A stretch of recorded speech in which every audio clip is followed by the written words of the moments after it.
She's a Mona Lisa. Everyone's lining up. Hey everyone, I hope you guys are doing great. Today I'm going to be showing you how I created this everyday natural look. It is very simple and easy to create, so if you wanted to see how I did it, just keep on watching.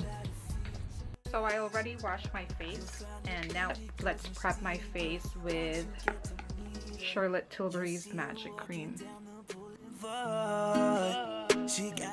I love this magic cream because it really moisturizes your skin without leaving any dry patch. Next will be the primer.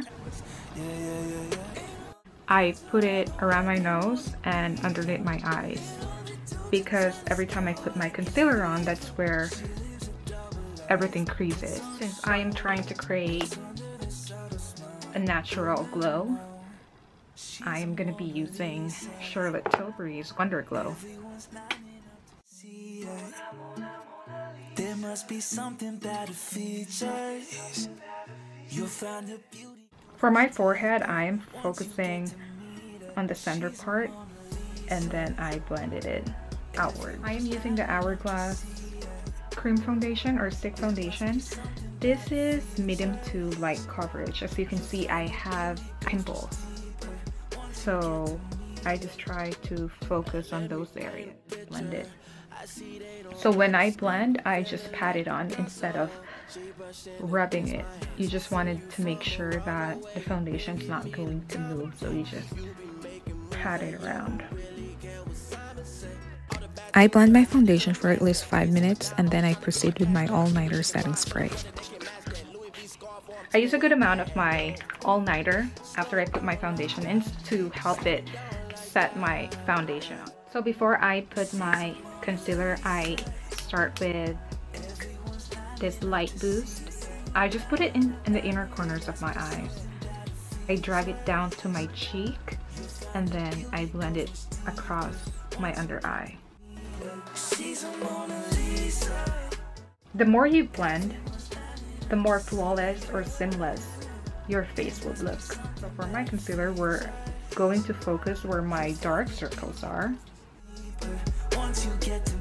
Then dab it along where my pimples are. Actually, let me put it around my nose as well. Then let's blend that. And then we're gonna go with my translucent powder.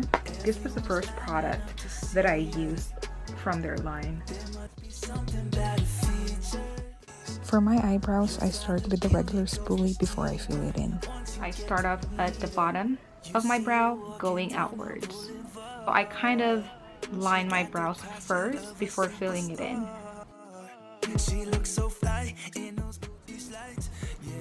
So I kind of start off really light with my brows and go darker depending on the look that I wanted to achieve. You don't want your eyebrow look like it was drawn using a Sharpie, right?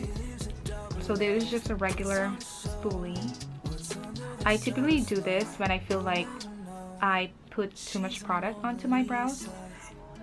So this kind of blends in the color. Since for my eyeshadow, I'm just using a transition color. I start with the crease and then going inwards.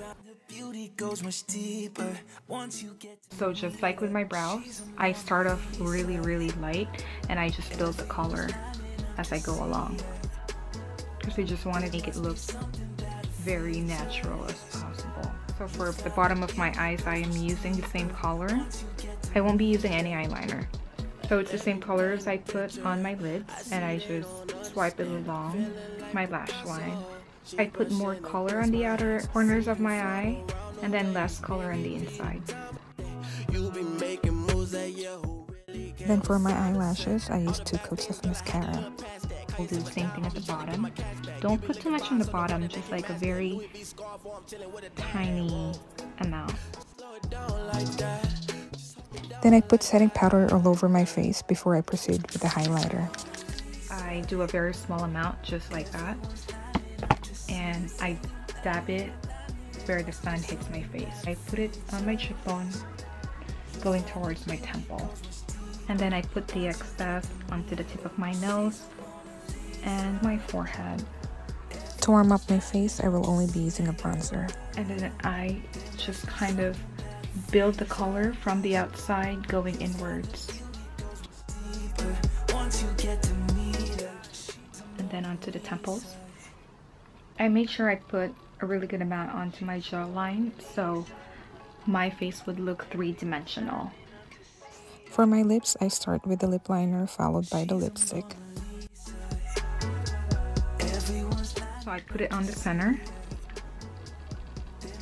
Then I just use my finger to spread the color along my lips. I've tried so many nude lipsticks and I always go back to that one. So that's pretty much it. It's very simple, very subtle. I hope you guys had fun and see you in my next video. She's a Mona Lisa. Everyone's lining up to see her.